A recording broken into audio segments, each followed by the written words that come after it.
Okay. Well, I'm not sure why Pinchas hasn't come in.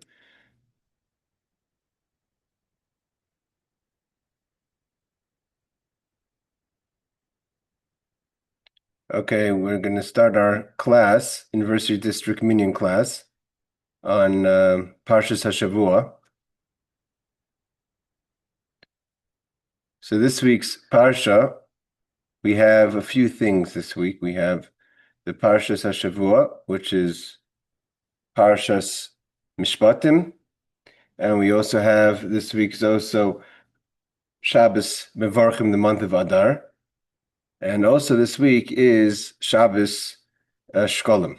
That we read about the Shkalim, the first of the four Parshas, the Parsha which is connected to the giving of the half shekel, which was obligatory for every Jew to bring for the yearly sacrifices and your participation in the yearly sacrifices.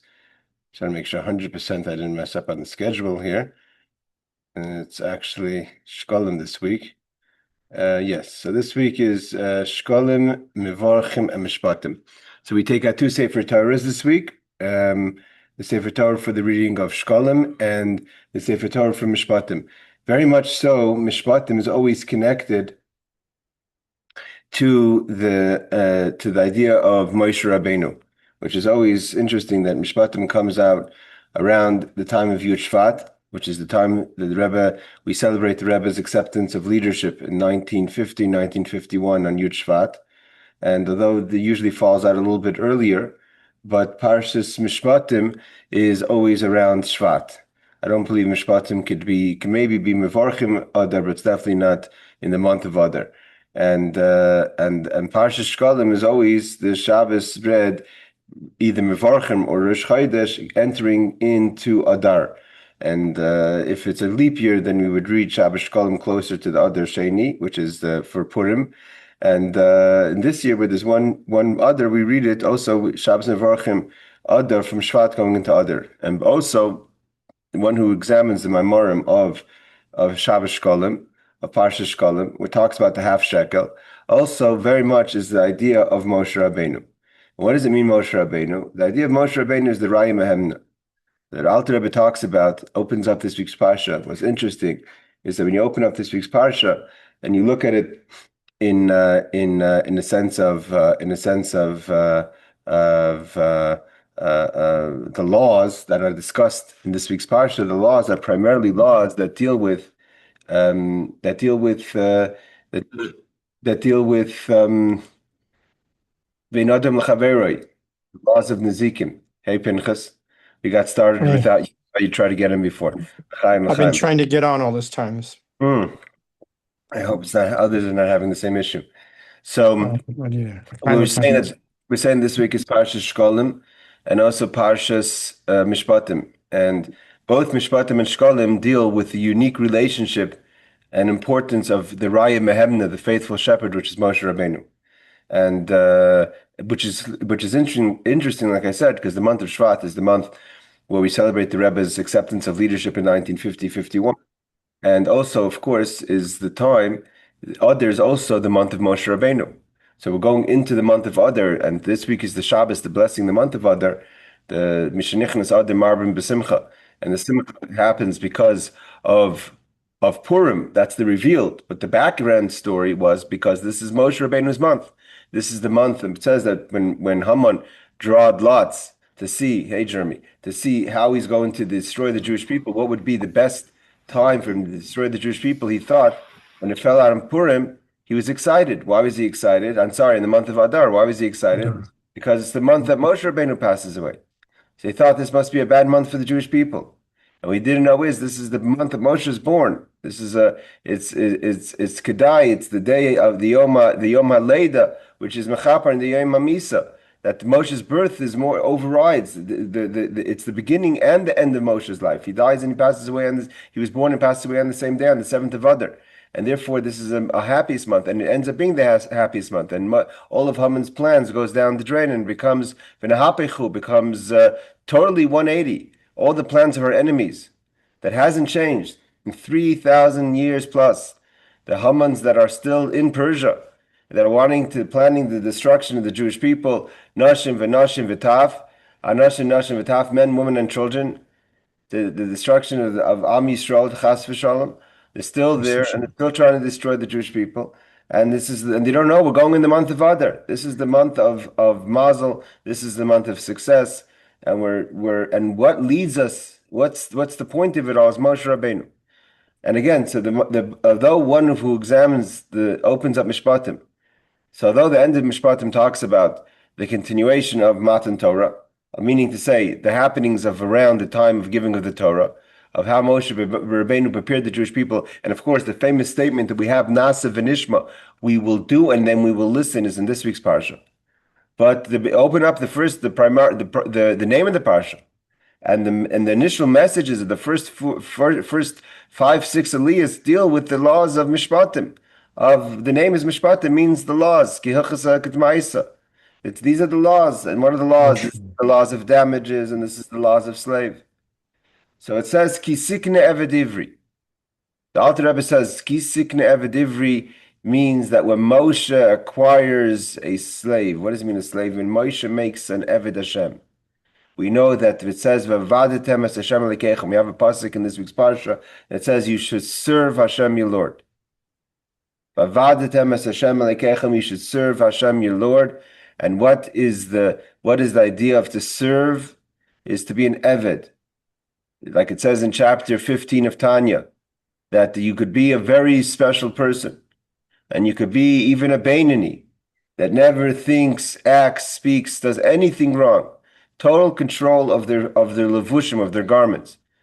Any inner or external expression or action is only according to Torah. If a thought pops into the mind of the Beinani, even if it's the most despicable thought, or the most uncomfortable thought, it's okay. The Beinani is under control. The Beinani pushes it straight out of their mind. He or she doesn't allow it to dwell on this thought, wakes up every morning for Minyan, puts on tefillin every day, gives tzedakah, is kind, is loving, all the mitzvahs Hashem, doesn't do any avera. Like the Alter Rebbe says, v'lo yavar, and won't do an avera. But still, the Alter Rebbe introduces in chapter 15 of Tanya, it's still Asher lo yavadai. You could still be a person who doesn't serve God. Serving God is not just on a piece of paper to say you're a good Jew. Serving God is the process of serving God. An Eved Elikim, is a person who pushes themselves, gets uncomfortable for God. That doesn't look for what's the safest, easiest way for me to be a Jew. Says, how could I serve God? Where's the effort? Like the Alter Rebbe quotes in Tanya that there's a person who studies 100 times. They used to, in the days of the Talmud, they didn't have writing. So in order to remember something, you had to study it 100 times, right? We all know we forget things. So how do you make sure you don't forget? You keep on studying over and over. So in the days of the Mishnah, the Talmud, they studied 100 times. But that became the norm. That was no longer an effort, because that's how they studied every subject 100 times. But when the Alter Rebbe says, but that one extra time, if they went out of their norm and studied it 101 times, that's an Oved Elikim, pushing yourself. It's not that you wake up in the morning and say, how can I push myself? But the idea is you wake up in the morning saying, you're not saying, oh, how do I box in my Yiddishkeit? How do I become a Jew to make sure, how do I get through, how do I make it the easiest for me to be a Jew today? You go out there and say, what needs to be done? What's the avodah, the Maimorim, the discourses in Mishpatim, the discourses in the underlining story, like I call it, the white between the black. The Alter Rebbe talks about that when you have parchment, right? So one of the conditions is if you take ink and you have a big ball of ink, what do you have in a big bowl of ink? A big ball of black. Doesn't say anything. There's nothing there. It's just a big tub, a big pitcher, a big a jar of ink. It's all black. There's nothing there. Now, if you take the black ink and you pour it on a piece of wood, or you pour it on the floor, or even if you pour it on a piece of parchment, which is what you would write on, you just pour it on. What do you have? You just have a pool of black on the white. parchment. You still have nothing. But if you take a quill, you take a pen, and you start shaping out shapes called letters, and each letter has white surrounding it, and white usually inside of it. Then all of a sudden you have a shape of a letter, and put letters together, because we know letters make sounds, you have words. And when you have words that are coherent, that make sense, then you have ideas. So if you want to say something, if you look at a ball of ink is very powerful. Why? Because in that ball, there's nothing there. It's just a big ball of black ink, or blue ink, or red ink, whatever color ink you have. All you have is, you have a lot of potential for words, but you have absolutely no words. When do you have words is only when you make shapes of letters and on a white surface, on a white base, basis. We're going to learn soon in the laws of Shabbos. Then you could start shaping words, and then with the words you could start articulating ideas. So in Mishpatim, so the idea, what a person usually thinks is, when you look at a piece of paper or a piece of parchment that has letters, you're looking at the black, you're looking at the ink, because now you have shapes and letters and words and ideas. But if you don't have the white, the surface to hold the letters, and to define that this letter is this shape, this ink now creates this letter, and together, if I put them together, I have a word. So what really is giving us the idea is the white. The white is allowing for the ink to express itself.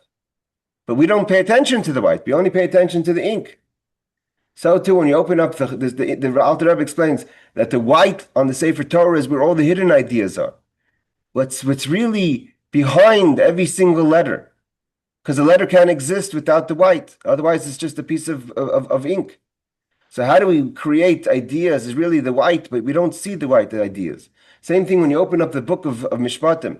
You open up the Parsha Mishpatim. What you see is laws of servants, laws of watchers, laws of damages, laws of Mishpatim.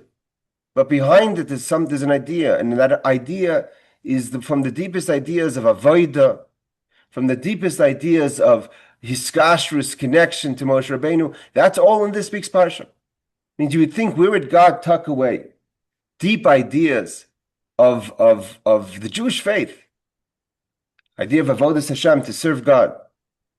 V'avadatem es Hashem lekechem, prayer is a form of service. Where God tells us in the end of the Parsha, V'hasiroisi machle, God is going to uproot any illness. And take this opportunity to wish a refuah shlema to my dear friend Pinchas Daniel by Miriam. Yishav refuah shlema v'asreisi machle mikirbecha. God should uproot v'rapa yirapa. We have many words of refuah in this week's parsha. He should have a full 100% refuah shlema v'teich achei v'achais Yisrael. L'chaim. Amen. So what do we have in this week's parsha? We have these deep ideas of iskashras, of connection. Who's Moshe Rabbeinu? The Alter Rebbe says that we open up the parsha and talks about the laws of slaves. A person today feels uncomfortable talking about the laws of slaves. Slavery is not something that we celebrate. But the Alter Rebbe says we're not talking about slaves only in the literal sense. There's the idea of being an Eved Hashem, a servant of God. Even if you're like we said before, chapter 15, even if you're a Beinoni, but if you're not pushing yourself, if you're not uncomfortable with yourself, if you're not getting out of your routine, you're not an Eved. An Eved, and there's different levels of Avodim. There's a servant who's forced.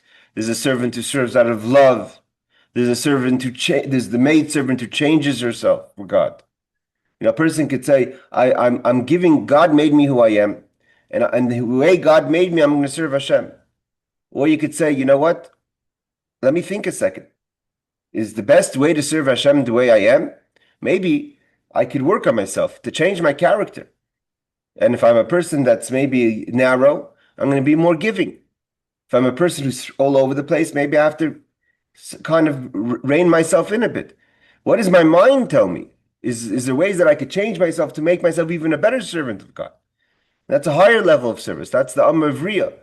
That's the Hebrew maid servant, who like takes food and makes it and cooks it and changes the taste, brings out the flavor of everything.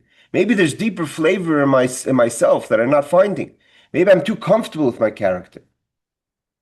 And maybe I have to, if I change certain parts of myself, I could bring out better flavor. There's so much more I could do with myself than just to give who I am without any change, without any effort.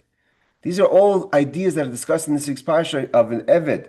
And who does this? Who elevates us to excite us that we should be able to really get connected to Hashem and to be a Oved Elikim, to be a servant of God, is Moshe Rabbeinu. God tells Moshe, Ki Sikne Evedivi, that's your job, Moshe. You got to take these chevra and make them servants of God. You have so much potential. You have 600,000 strong men and thousands and hundreds of women and hundreds of thousands of children that are all diamonds, gold, that each one of them are such potential servants of God. And that's why I created the world. But I need you, Moshe Rabbeinu, Kisikne Avedivri, turn them into servants of God. Let them feel, let them be motivated, let them be excited every morning to wake up and serve Hashem. And these are ideas that we find in this week's Parsha. Right away, the Parsha opens up. That when a person and that's why we read this Parsha around the month of Adar, which is the month of Moshe Rabbeinu.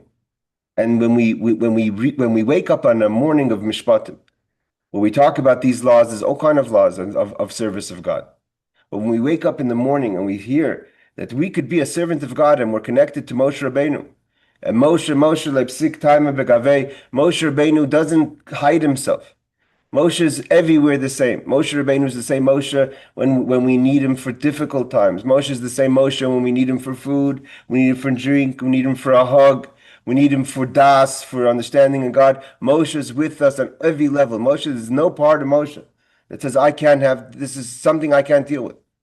There's nothing that's going on in your life that you can't close your eyes for a second and write a note to the Rebbe, the Moshe Rabbeinu of our generation, and say, Rebbe, I need some help.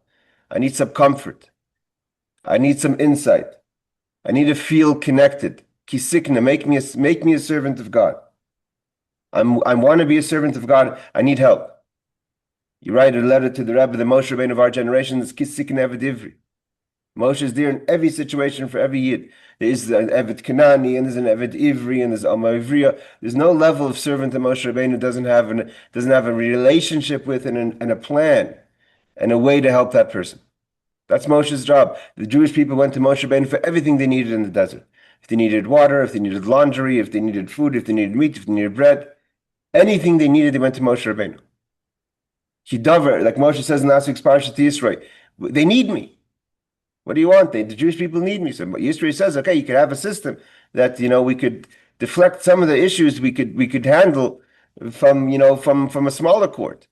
But at the end of the day, fundamentally, even the smaller courts are confident that if they run into some issues, that they can't help another Yid, they go up higher and higher until it goes to Moshe Rabbeinu.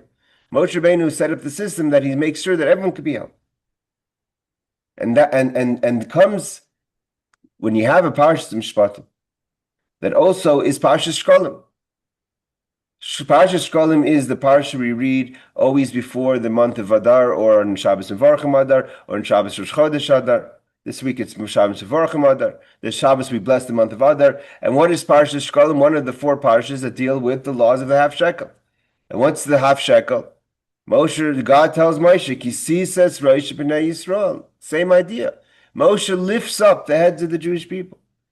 God told Moshe. Moshe says, what's going to be the Medrash the Rebbe quotes? What's going to be when after I pass away, who's going to be there for the Jewish people? So God tells Moshe Rabbeinu that every Shabbos Parshat Shekalim, when they sit in shul and they read the Torah of Parshat Shekalim, you're going to be standing there in every single shul, everywhere in the world, and uplifting that person, that man, that woman, that child, to bring them closer to Hashem. So this week's Parsha Mamash, like I said, if you open up the Parsha, you say this is a Parsha of laws, a Parsha of details, but that's the black. But if you look at the white underneath it, this is a Parsha full of connection, a Parsha full of hope, a parsha full of bracha. Like the Rebbe quotes in the Mimer, that God usually talks in the third person. God says that God, if you open up the Parsha, the Ramban, the Nachmanides says, if you open the Torah, what is the Torah? How does the Torah read? The Torah reads like a shlishi medaber, like there's a narrator. You have as kids, you watch Winnie the Pooh, right? So there's the narrator who's telling the story. So you have the Torah seems like there's a narrator. Vayomer Hashem Moshe, God spoke to Moshe. Who's talking? Who's telling us the story? If God was telling the story, he would say, and I spoke to Moshe. If Moshe was telling the story, he would say, God spoke to me. But the Torah doesn't say that. It says God spoke to Moshe. Who's telling us the story? There's God and there's Moshe. Someone's telling us the story. It's called Shlishi Medaber, the essence of God. The name of God is a title. The essence of God is telling us the story in the Torah. The Shlishi Medaber, the Ramban says, the Shlishi Medaber is saying that God spoke to Moshe. But every once in a while, the narrator fits himself into the story itself. That he doesn't talk in the third person, he talks himself. And we have that in this week's Parsha. The end of reading of Shishi, I believe. The end of the 6th reading. It says, the end of the 6th reading, it says,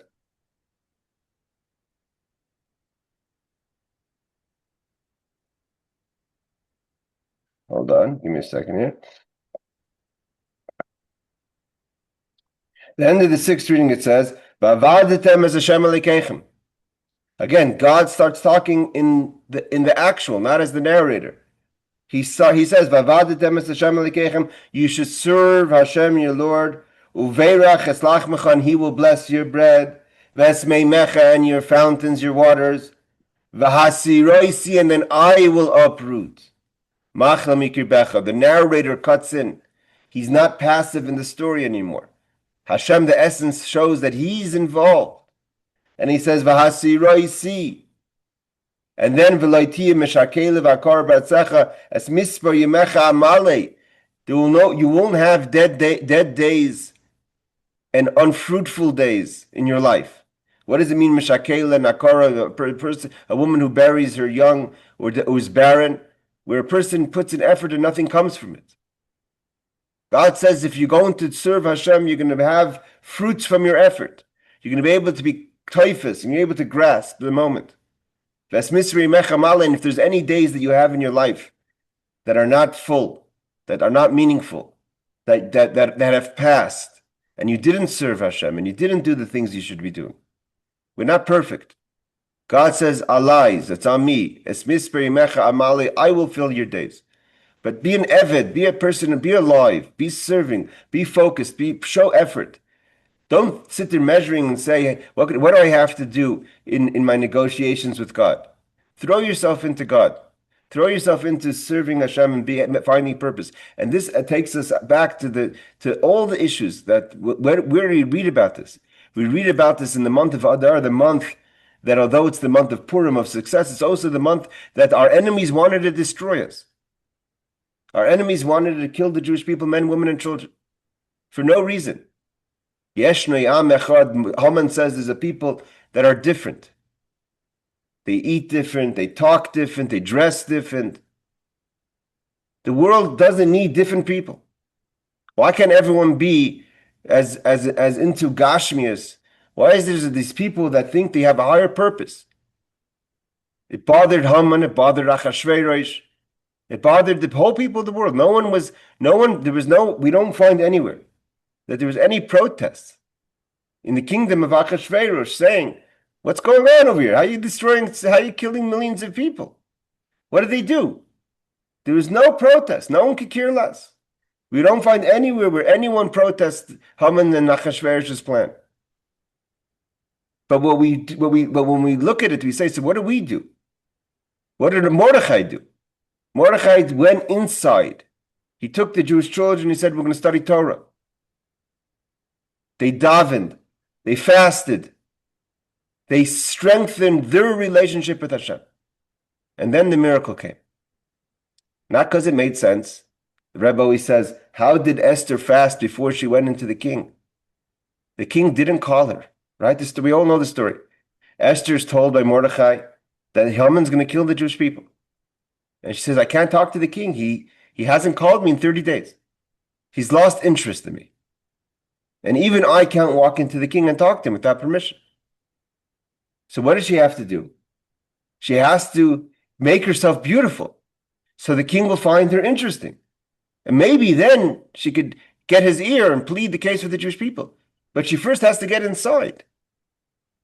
So like the Rebbe spoke, what do you think she would do in such a situation? She would go to the beauty parlor. She would get the nicest clothes. She'd make sure she looks physically beautiful and attractive to the king. But that's not what she does. She fasts for 3 days.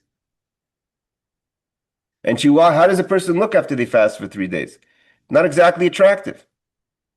Because she knows, as Esther the queen only knows, as a true Jewish queen knows, that it's not about the outer beauty, it's the inner beauty.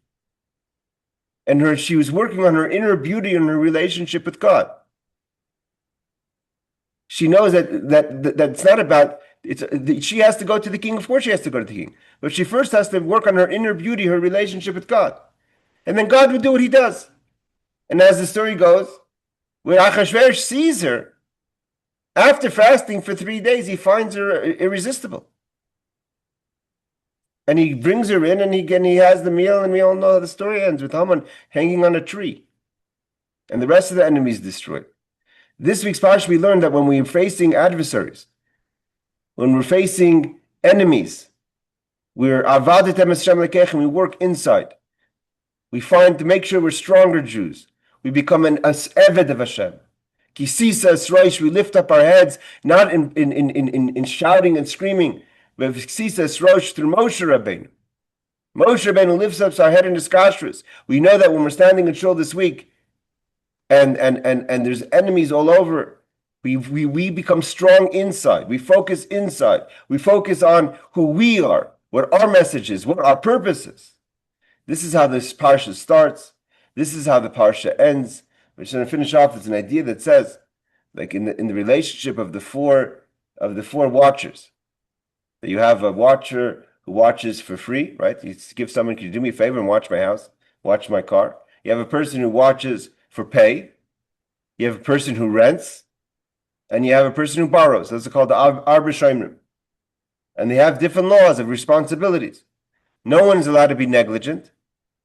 But if a person watches for free, you can't expect a person to be responsible for anything outside of negligence. If someone comes and steals it, he says, listen, you put it in my house. I told you to put it in the corner. It stayed in the corner. I didn't do anything with it. My house was safe. Someone came in and stole it. I'm sorry. If you get paid for it, sorry, I paid you. You had to make sure that no one steals it. If you rent it, you also have responsibilities. If you rent something, you have to make sure you have to return it. If you borrow it, you have even more responsibility. You didn't even pay me for it. These are all 4 ways of our relationships to Hashem. God says, here's the world. I give you the world. Go make it into a godly place. So if you're looking at the world as a borrowing, God's world, right? Where's Leah Kesef Leah Zov? Who has gold? Who has silver? Who has diamonds? Who has Bitcoin? Who has money? Who has Parnasa? Who has Gesund? Who has Nachas? All it's God's. It belongs to God. So you want to enjoy life. So you're like a borrower. You're borrowing from God, the world. You better make sure that anything you're chayav and every kind, you're very responsible. It's not you're not doing anything. You're just borrowing from me. You want me to give you a handout. You better make sure you have your level of responsibility. You can't damage anything that I'm giving you. But if a person comes to God and says, I'm a shayim machinam, I'm not asking for anything. I just want to be able to serve you. God says, okay, just make sure, don't be negligent. But otherwise, it's Allah, it's on me. It's misfrei mecha mali. When you become an Eved Hashem, when you become a servant, and our focus is, we're not looking to have for what God is going to give us. We're looking for how we could fulfill our purpose. And God says, just don't be negligent. Don't drop the ball. Be focused. And you're going to see that this world is an amazing world and it's amazing opportunities. And like we saw in the days of Haman, It turned around. That we don't care about what our enemies have planned for us. And we know that we don't rely on Achashverosh. You can't rely on here. The Rebbe said clearly 1961, 19 Tafshin Chabez, 1962, when he celebrated his 60th birthday, that Hine Zeba mi Edem, Hine Zeba mi Batsra, Chametz begadim mi, Hine Zeba mi Edem, Chametz begadim mi Batsra. The connection between Edom and Batsra, between the West and the East, God sees that no one wants to help the Jewish people. Hashem himself is going to come and help the Jewish people. We don't have to be worried about that. We don't have to open the news and say, "Oh, this person wants to hurt us. This person doesn't want to help us. This person wants to destroy Eretz Yisrael. This person wants to destroy the Jewish people." We know that there's a big God, and he's ready to soil his clothing. He comes soaked in blood to fight the wars for the Jewish people, and we have to do our job. Like Esther. Esther did her job, and Hashem did his job. And that's this week's Parsha. Stay connected. Become an Eved. Become a servant. Find purpose. Kisisas Rosh. Connect yourself to Moshe Rabbeinu. This is a Parsha of Moshe.